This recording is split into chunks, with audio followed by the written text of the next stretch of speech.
Good afternoon and welcome to Channel 1 Lunchtime News. My name is Kiambu and our sign language interpreter is Lucy Mora. It is a Good Friday when the Christians commemorate the crucifixion of Jesus Christ. This comes amid the COVID-19 pandemic which has upended lives worldwide, even affecting the ways of worship. Now, we shall be looking at that later on. But for now, let's take a look at the global outlook. As for now, the active cases that have been recorded stands at 1,155,085, and the deaths being recorded are at 96,365, and the recoveries so far being recorded in the country across the world stand at 358,605. Now we take a look at in the country whereby there has been a record of 184 cases. Pardon me for a second there, whereby let me find the map of Africa, whereby and at the same time there has been 6 recoveries recorded in the country, while one second, sir. Now, in China, let's take a look at, while in China, there has been a total cases of 81,907 cases, total cases recorded, while there are 1,116 active cases, while there are 3,336 deceased, while the recovered cases recorded in China are at 77,455. Now, those are some of the things that we shall be looking at in our global outlook here, and we link up with our reporter Sarafina Robi, who is on the ground, and she will give us more details on effects. Well, we shall be bringing you that report later on, while Sarafina Robi will be giving us an update on what is happening on the ground, and she is on standby at Village Market. Now, just to give you more updates on how well, and our reporter Sarafina Robi is now ready to join us. Sarafina, kindly bring us to speed on matters on the ground at the moment. Indeed, a very good afternoon, Nombiru. We are coming to you live from the Village Market as we continue to do a spot check across the town or across Nairobi County to just get the full picture of how businesses are surviving. Different industries are surviving after being disrupted by COVID-19 that continues to shake and disrupt different industries across the globe. Well, here at the Village Market, business here is extremely slow compared to the usual activities, whereby when you come here on normal occasions, especially during this time, that is the Easter period, this place is always buzzing with activities. This particular time that auctions have been closed, different studios have been closed, art fairs have been closed. Just coming across a few people who are here at the Village Market. Studios here at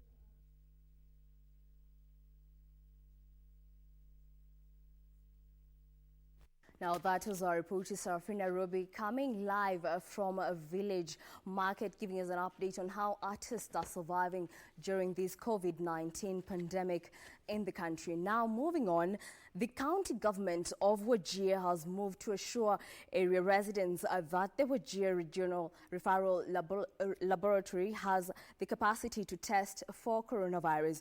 Now, Wajir Governor Ambassador Mohammed Abdi Mohammed says plans were underway to acquire reagents to test COVID-19, adding that the facility has the capacity to even serve the neighboring counties of Garissa and Mandera.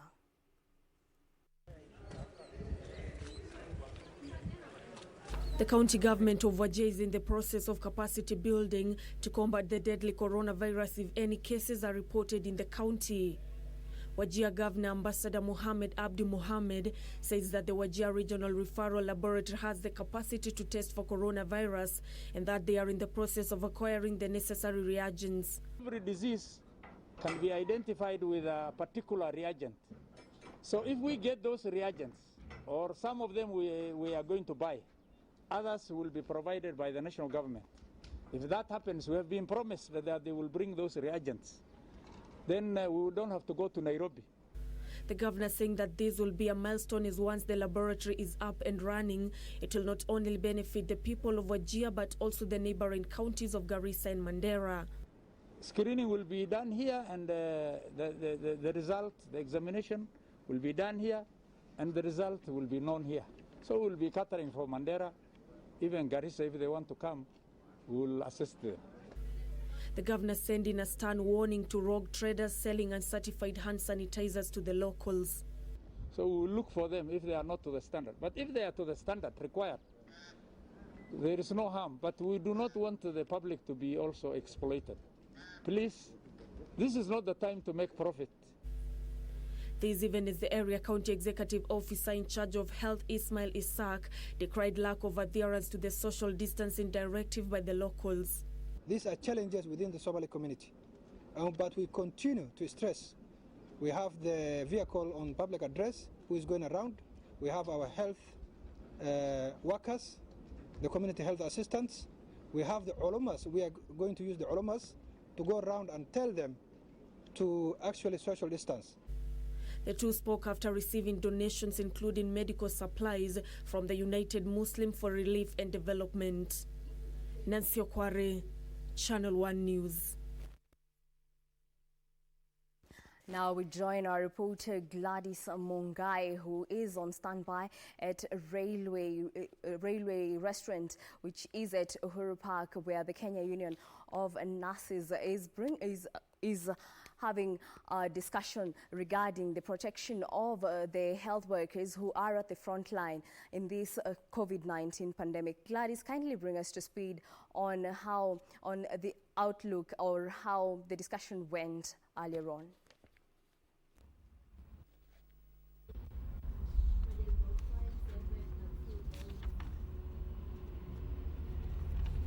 Okay. My name is George Gibore. I'm the General Secretary, Kenya Union of Clinical Officer. Following our press statement today, I think there are a number of things that we need actually to ensure that the government is able to change, or rather do immediately. And one of the things that we have said today is about our preparedness to tackle the COVID-19 pandemic. One, we have said that the government have been updating Kenyans that they are fully prepared and they are able to do a number of things, including training of the health workers. We have actually done a survey which has indicated that over 90% of the health workers have not been trained, and also they have not been supplied with the requisite recommended PPEs. And we want to say that the government must be able to supply all the health workers with the face mask, with the overall, with the actually sanitizers and running water in their consultation room.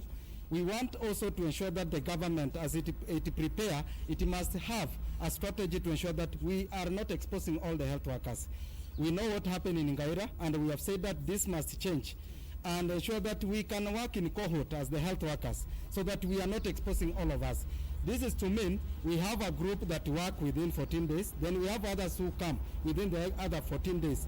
And even when we are in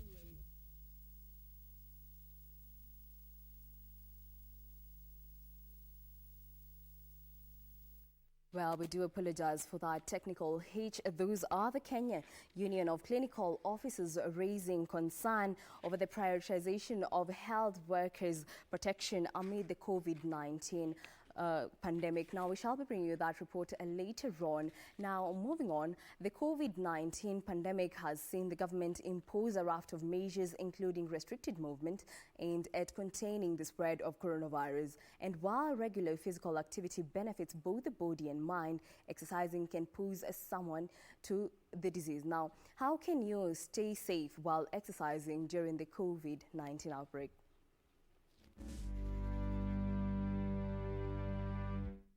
Physical activity includes all forms of active recreation, sports participation, cycling and walking, as well as activities you do at work and around the home and garden.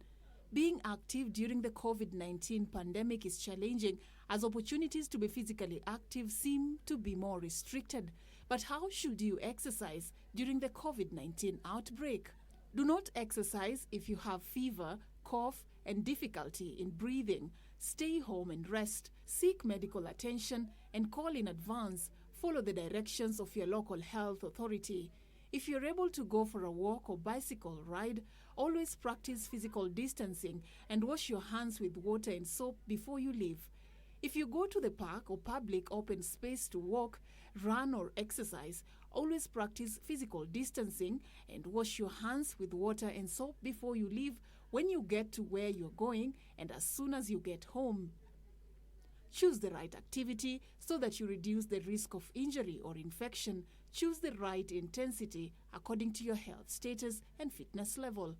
You can reach the Ministry of Health through emergency toll-free line 0800-721316 or through 0729-471414 and 0732-353535 for more information.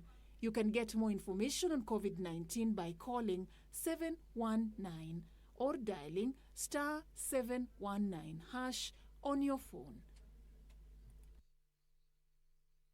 Now ensure you take the necessary precaution measures. Now, on a separate matter, tension remains high in Kapturo and Kosile villages in Baringo County after one more person was shot dead by unknown assailants, bringing the number of those killed over the past 1 week to 4. The middle-aged man was shot dead in the full glare of his expectant wife, an incident that has seen residents of Bartabwa ward flee their homes in fear of more attacks. It has been testing time for the residents of Bartabwa ward in Baringo North following increased criminality in the region. The latest is the killing of a middle-aged man by armed bandits in the presence of his pregnant wife. His killing coming after about 40 bandits, suspected to be from a neighboring community, attacked and shot in the air before getting away with over 100 heads of cattle, which were later recovered.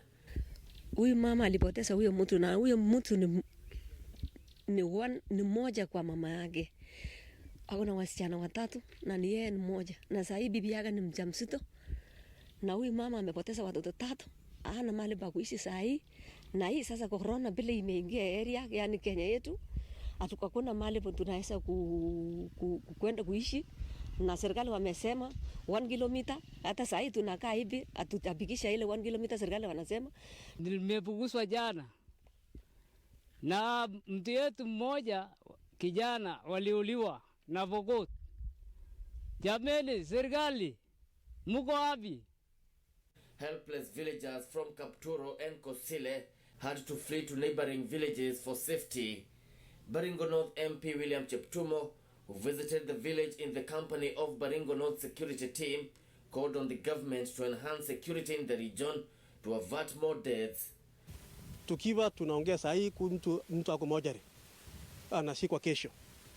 Alingojea kwa barabara, akawawa, akakufa akiwa na motorbike anaelekea upande wa Loruk. Serikali ifanye juhudi haraka kwamba chakula iletwe kwa simu hii kwa wingi, kwa sababu sasa watu hawakai kwa manyumba zao kwa sababu ya mambo ya usalama.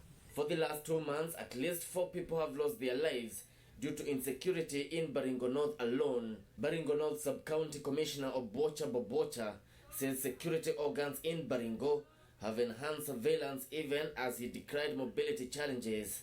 Taharuki ipo, na taharuki ikiwepo ni kwa sababu sana ndugu zetu wa Tugen ama wale tunakaa na wao ni wapenda amani. Sasa wakisikia kwamba wamepiwa leo, wamepiwa kesho, wanakuwa na taharuki kidogo.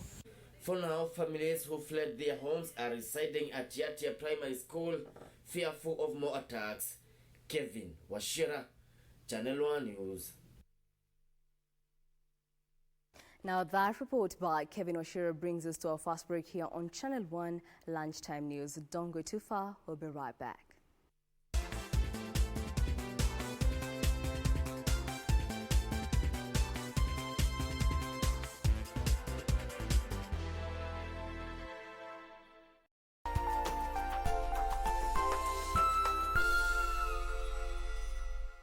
Top on Channel 1.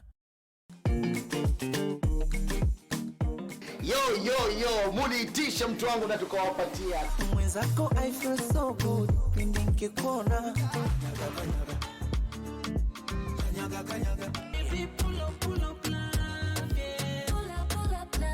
Top Mashariki, mpango mzima, kipindi ambacho kinakupatia burudani katika kanda Afrika Mashariki.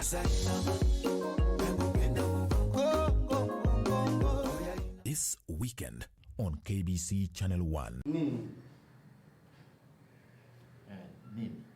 Nini siangalie? Ndio nini? Hasa why do I get this feeling kuwa una kawivu fulani na ndugu yako?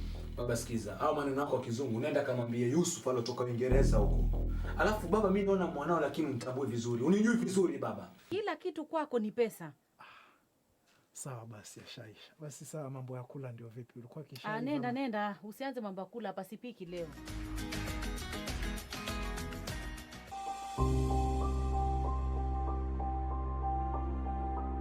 Coronavirus COVID-19 is a respiratory virus spreading across the world. The infection is spread from droplets of coughing and sneezing of an infected person, touching or shaking hands or being in contact with contaminated surfaces or objects with the virus. The signs and symptoms are fever, coughing, headache, body ache, difficulty in breathing. The disease can be prevented by regularly washing hands with soap and running water. Avoid close contact with people who have flu-like symptoms. Avoid handshake, hugs, and kissing. Also, protect yourself by covering your mouth or nose using a disposable tissue while coughing or sneezing. If you experience these symptoms and you had traveled or been in contact with a person from a country reporting COVID-19, you should isolate yourself for 14 days. Dial *719# or call 719. This message has been brought to you by the Government of Kenya and its partners.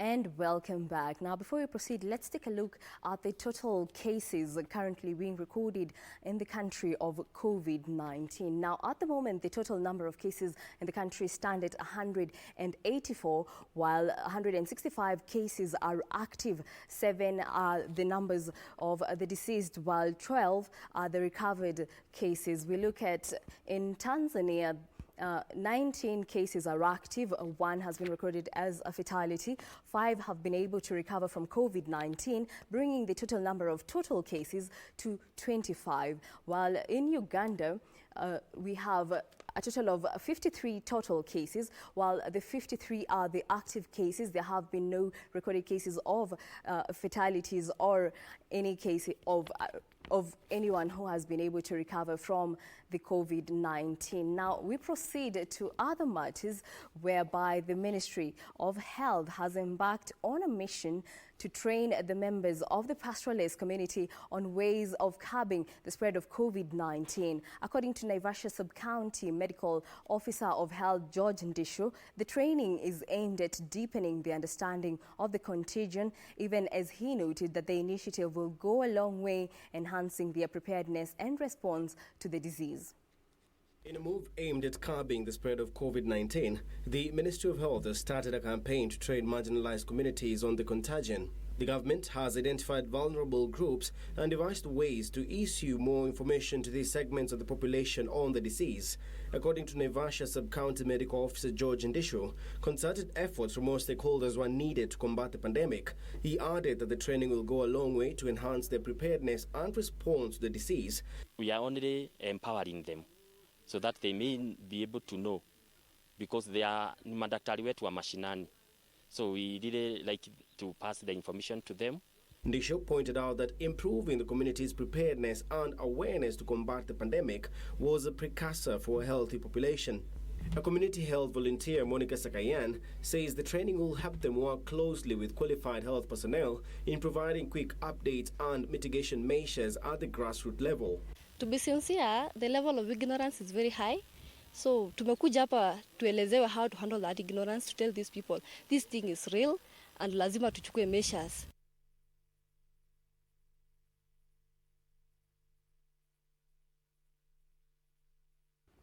Now, state and non-state actors have intensified efforts to contain the spread of the coronavirus pandemic that continues to ravage the globe. Now, the efforts coming as the number of those infected with COVID-19 in Kenya hit 184, with 7 deaths reported.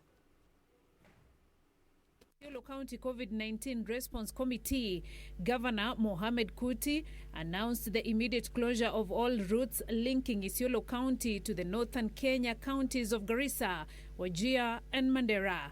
The development coming just days after Mandera County reported 2 cases of COVID-19. Kuti says they had decided to close the main road linking Isiolo to Garissa County at Modogashe by establishing a roadblock with only vehicles ferrying essential commodities such as food allowed to pass. And Busia Deputy County Commissioner Joseph Onyango has warned parents against letting their children sell face masks at Busia bus stage and other border points. The children have been spotted selling the protective gear and other products related to the respiratory disease. Meanwhile, leaders drawn from Samburu County are calling on the government to donate food aid to hunger-stricken people in Samburu County. Led by Samburu County Women Representative Maison Leshomo, the leaders said the people have been unable to get food after the government banned them from going to livestock markets to reduce congestion and avoid spread of coronavirus. Na bila wanategemea hizo soko zimefungwa saa hii karibu wiki 3 kwa sababu ya usanyaji ya watu, ndio maana ikafungwa. Sasa wale wote wanategemea hizo mali zao kwenda kuuza hizo wanyama wameshindwa kwa wiki 3, na kusema ukweli njaa inasidi sasa kabisa ndani ya watoto, kwa sababu hata kama mtu ako na hiyo wanyama kuuza imesimama. Elsewhere, as Kenyans of goodwill continue to show up and participate in the fight against coronavirus pandemic, Busia Sugar Company has donated 2,000 liters of hand sanitizers to be distributed to local communities in Kitui County. And taxi operators from Kiambu town have a reason to smile after our welfare association donated water storage tanks to help them observe hygiene as part of efforts to contain the spread of COVID-19 disease. Kiambu County Tenants Welfare Association donated the tanks and sensitized the operators to observe the precautionary measures as stipulated by the government. And church leaders have embraced technology to reach their congregants during the Easter holiday due to COVID-19 disease. Pastor Daniel Maweu of Africa Inland Church in Makueni County prepared his Easter message by recording it on phone, then sharing it through social media to church members. Finally, health officers and police officers in Makueni County are leading mass screening exercise of truck drivers and passengers along the busy Mombasa-Nairobi highway. In a move to scale up operations to prevent the spread of COVID-19, 2 roadblocks have been erected at Mtito Andei, which is the border between the Coast Region and Makueni, and another at Kibwezi BP Junction. Wafanyi biashara wale wanaleta vitu vya muhimu kwenda kila county, Makueni ikiwepo, kutoka Nairobi na kutoka Pwani, mahali kwa sasa imesemekana watu wakae huko. Lazima pia wafuatilize maagizo yale yalisomwa na rais wa nchi. Kwa hivyo iwe kwamba na wao ikiwa ni mabarua ya kupata kuandikiwa kwamba anafanya kazi hiyo, analeta mizigo, bidhaa kwa county, hiyo yote iwe imedhihirishwa kwa njia ile inafaa ya kisheria. Beatrice Gatonyengetich, Channel 1 News. Well, thank you so much, Beatrice Gotanyang-Etich, for that report. Now, President Uhuru Kenyatta expressed his optimism in the measures adopted by the government to mitigate the spread of the coronavirus. In his Easter message, the head of state said that inasmuch as this year's Easter period will be marked differently, Kenyans should observe the spirit and intention of Easter and the message inherent on the resurrection of Jesus Christ. In his Easter message to the nation, President Uhuru Kenyatta expressed his optimism in the measures adopted by the government to mitigate the spread of coronavirus, hoping that they will end the suffering caused by the global pandemic. He thanked health workers and security teams who have been at the front line in managing the health crisis. He pointed out that this year's Easter period, which is often celebrated with family and close friends, will be marked differently due to the preventive and safety measures put in place by the government. He said that the circumstances, however, should not blind us to the spirit and intention of Easter and the message inherent in the resurrection of Jesus Christ. He urged all Kenyans, both at home and abroad, to reflect on the resurrection story and remember that all things, even suffering, come to an end through unity and faith. For Channel 1 News, I'm Safin Achieng Oma. Now, moving on, a family in Githunguri in Kiambu County is living in fear of possible eviction after a section of their land was fenced off. The demarcation is said to have been done by one of the relatives who is allegedly keen on assuming the full possession of the whole family land. This is K-area sublocation. Githunguri sub-county in Kiambu County, residents are here to demonstrate in solidarity with the family that is staring an eviction. They all woke up to a rude shock as they found their neighbor's land fenced off. Kijana alikuwa na shosho ndiye nipatia hapa. Akamwambia sitoke hapa. Na ndiye kwanza anakataa kutoka juu akitoka, alaana ndio nitamfuata. Sasa kijana hawezi toka hapa. Sasa huyo brother ya mamake mdogo ndiye anakuja kufukuza kijana hapa. Na kijana hayuko ati sasa ni jia ningeongea hapa. Ndio tumekuja tumsaidie hata sisi. Ndio tunajua shida hii boma yao. Na sisi mara ya kwanza. They claim that the act was perpetrated by a member of the family who has never hidden his desire to take full control and ownership of the land. Siwezi weka maji hapa, anakuja anakataa tuweke maji. Stima niliweka akatoa. Sasa silimagi hii shamba alikataa nayo. Ukienda kulima kidogo anakupelekea anaendea sigari.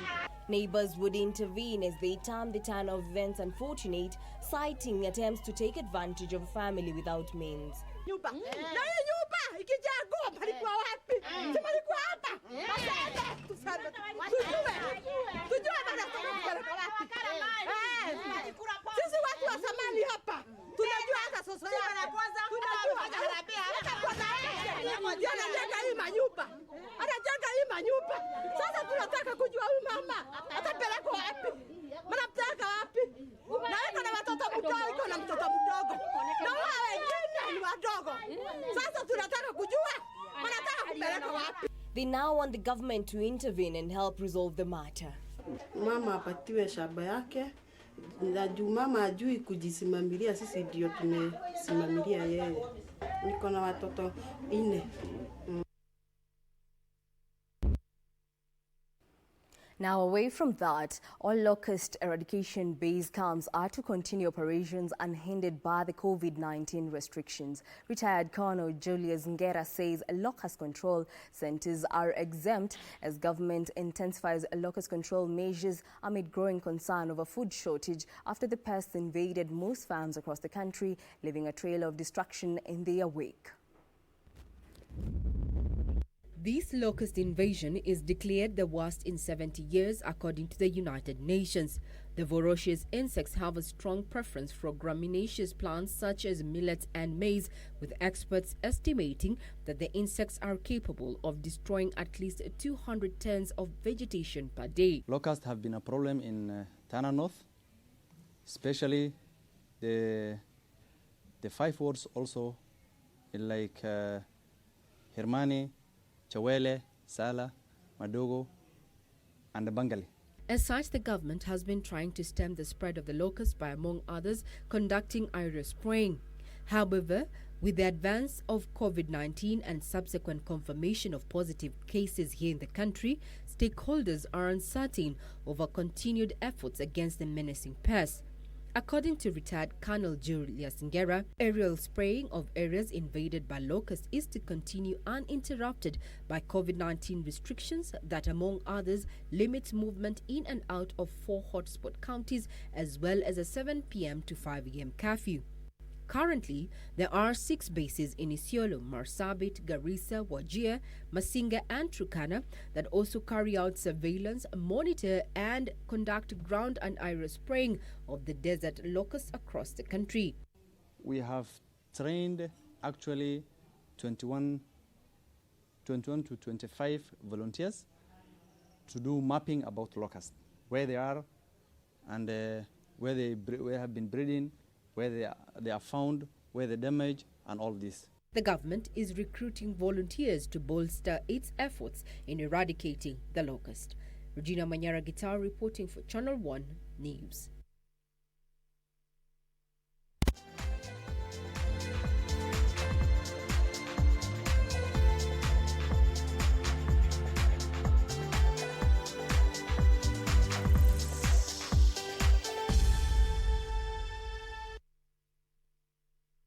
And in the sports arena, Argentine forward Lionel Messi has branded reports linking him with the move to Inter Milan as fake news. The Barcelona star also angrily denied claims that he had paid bail for Barca legend Ronaldinho to be released from a high-security jail in Paraguay. Elsewhere, NBA players are expected to receive their salaries when the next payday for most of them arrives on April 15th, despite no games having been played for more than a month at that point.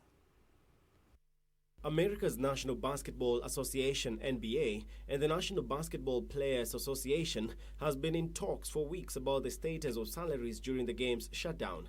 The last NBA games were played on March 11th, the day that Utah Jazz's center forward Rudy Gobert became the first player in the league to test positive for coronavirus.